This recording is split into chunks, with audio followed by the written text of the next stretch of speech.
राधे राधे, जय श्री कृष्णा। कैसे हैं आप सभी लोग? आशा है सभी लोग अच्छे होंगे। चलिए, मेरे चैनल को सबसे पहले आप सब्सक्राइब कर दें, लाइक कर दें, कमेंट कर दें, शेयर कर दें, बेल आइकन बटन ज़रूर दबा दें ताकि मेरे आने वाली वीडियोस का समय समय।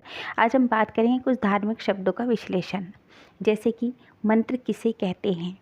जो गुप्त रहस्य का ज्ञान कराए उसे मंत्र कहते हैं। प्रार्थना किसे कहते हैं। पूर्ण श्रद्धा भाव से शरण गति को प्रार्थना कहते हैं। जो शब्द हम पूरी श्रद्धा भाव से बोलते हैं, दोहराते हैं, उसे हम प्रार्थना कहते हैं।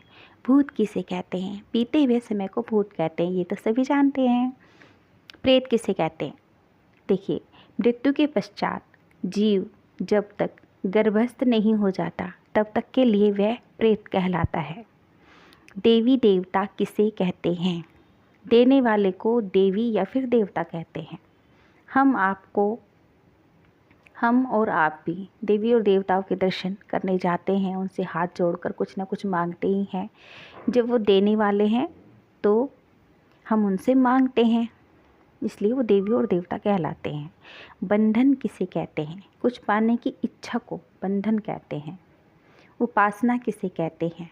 निकट बैठकर जब हम किसी की पूजा पाठ करते हैं, उपासना करते हैं, उसको उपासना कहते हैं। उपवास किसे कहते हैं। सत्य या आनंद के वास को उपवास कहते हैं। संयम किसे कहते हैं। मन को अभ्यास द्वारा आंतरिक भावों के साथ एक रूप अवस्था में पहुंचाना संयम कहलाता है। अवतार किसे कहते हैं। मनुष्य को तारण करने के लिए भगवान का पृथ्वी पर आना भगवान का अवतार कहलाता है। सम किसे कहते हैं। मन के निग्रह को सम कहते हैं। दम किसे कहते हैं। इंद्रियों को वश करने में जो दम कहते हैं उसे दम कहते हैं। यम किसे कहते हैं। अहिंसा, सत्य, असत्य, ब्रह्मचार्य को यम कहते हैं। नियम किसे कहते हैं। पवित्रता, संतोष, तप, स्वाध्याय और ईश्वर ध्यान को नियम कहते हैं। हिंसा किसे कहते हैं।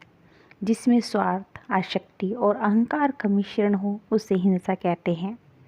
जैसे कि जिस कार्य से दूसरे का अहित हो वह हिंसा की श्रेणी में ही आता है। जीव हत्या करना तो हिंसा है ही। सत्संग किसे कहते हैं। सत्य से संगति अर्थात सत्य के साथ को सत्संग कहते हैं। संकल्प किसे कहते हैं। मन ही मन की गई प्रतिज्ञा को संकल्प कहते हैं। विकल्प किसे कहते हैं। दूसरी व्यवस्था करने को विकल्प कहते हैं। तर्क किसे कहते हैं। जो सत्य तक पहुंचा दे उसे तर्क कहते हैं। झूठ किसे कहते हैं। सच बनाने की कोशिश करना ही झूठ है। सत्य किसे कहते हैं। जिसका नाश न हो उसे सत्य कहते हैं। कर्म कितने प्रकार के होते हैं। कर्म 3 प्रकार के होते हैं। कर्म, अकर्म और विकर्म। कर्म किसे कहते हैं। जो कार्य मन की भावना से हो, अच्छी हो या बुरी, उसे कर्म कहते हैं। अकर्म किसे कहते हैं।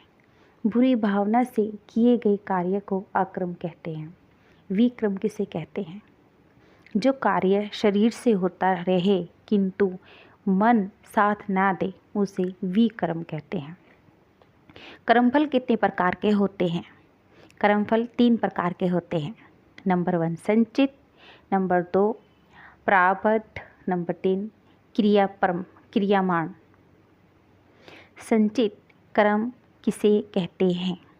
जो प्रारब्ध कर्म भोगने के लिए यह जन्म मिला है और उस प्रारब्ध कर्म को भोगा ना जा सका, उसे फिर दूसरा शरीर धारण कर भोगते हैं, उसे संचित कर्म कहते हैं। प्रारब्ध किसे कहते हैं। पूर्व यानी कि जो पहले जन्म में किए गए अच्छे बुरे कर्मों का लेखा जोखा ही प्रारब्ध कहलाता है। क्रियामाण किसे कहते हैं। इस जन्म में किया जाने वाला कर्म क्रियामाण कहलाता है। अक्सर पापी मनुष्य सुखी और पुण्यात्मा दुखी क्यों होता है। यदि किसी को संचित पुण्य 100 है और 50 फल उसे मिल चुका है, यानी कि आधा फल उसे मिल चुका है, वही व्यक्ति यदि पाप कर्म में लगा रहेगा तो जब तक उसके 50 पुण्य शेष हैं तब तक वह पाप करते हुए भी वह सुख भोगता रहता है। जब तक उसे 50 पुण्य फल समाप्त नहीं हो जाते, पाप के फल नहीं लगते, जब तक वह सुख भोगता रहता है।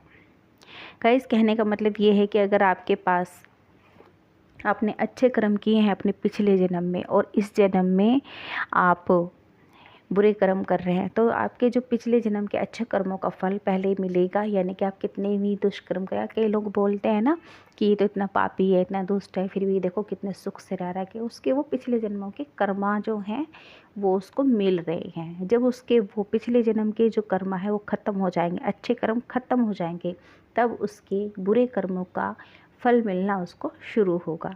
यानी कि अगर अच्छे कर्म उसके पहले के किए हुए हैं तो बुरे कर्मों का तो बाद में मिलेगा ना, जो पहले का है पहले तो वही मिलेगा। यानी कि पहले तो अच्छे कर्मों जो उसने करके आया वो फल मिलेगा। और कई लोग होते हैं बोलते हैं कि हमने तो बहुत अच्छा किया, ये है वो है, हम तो बहुत अच्छे हैं। तो आपने पिछले किसी जन्म में कुछ बुरे कर्म किए होंगे, इसलिए आपके साथ इस जन्म में वो जन्म का जो आपने दुष्कर्म किए होंगे या पाप किए होंगे वो आपको मिल रहे हैं। और आपको लग रहा है हम तो बहुत अच्छे हैं, इतना अच्छा सबके लिए कर रहे हैं, फिर भी आपके साथ बुरा क्यों हो रहा है। तो बुरा होने का कारण ये नहीं है कि आप सबके साथ अच्छा कर रहे हैं इसलिए आपके फिर भी बुरा हो रहा, नहीं। वो आपके पिछले कर्म जो बने हुए हैं, जब तक वो समाप्त नहीं होंगे तब तक आपके अच्छे जो गुण हैं आपके अंदर उसका फल आपको नहीं प्राप्त होगा। यानी आप जो अच्छे कार्य कर रहे हैं वो करते रहें, जब आपके बुरे कर्मों का समापन हो जाएगा तो आपके अच्छे कर्मों का फल भी मिलना शुरू हो जाएगा। तो हमेशा आप अच्छे ही रहें ताकि आपके अगले कर्म अच्छे ही बने। चलिए आगे बात करते हैं, और उससे पहले मेरे चैनल को आप सब्सक्राइब कर दें अगर नहीं किया है तो। Thank you. आगे की वीडियो में मैं आपको बहुत अच्छी अच्छी बातें बताने वाली, तो आप मेरे चैनल को सब्सक्राइब करें, लाइक करें, कमेंट करें और शेयर कर दें, और बेल आइकन बटन ज़रूर दबा दें ताकि मेरे आने वाली वीडियोस का समय समय पर आपको नोटिफिकेशन आता रहे। राधे राधे, जय श्री कृष्णा। मिलते हैं आगे वीडियो में, बहुत अच्छी अच्छी जानकारी मैं आगे भी देती रहूँगी आपको। सो गाइस, जैसे कि आपने सुना ही होगा, भला किसी का कर न सको तो बुरा किसी का मत करना। तो बुरा ना करें आप किसी का भी, ठीक है। राधे राधे, जय श्री कृष्णा। हमेशा खुश रहें, मस्त रहें, एंजॉय करें लाइफ को।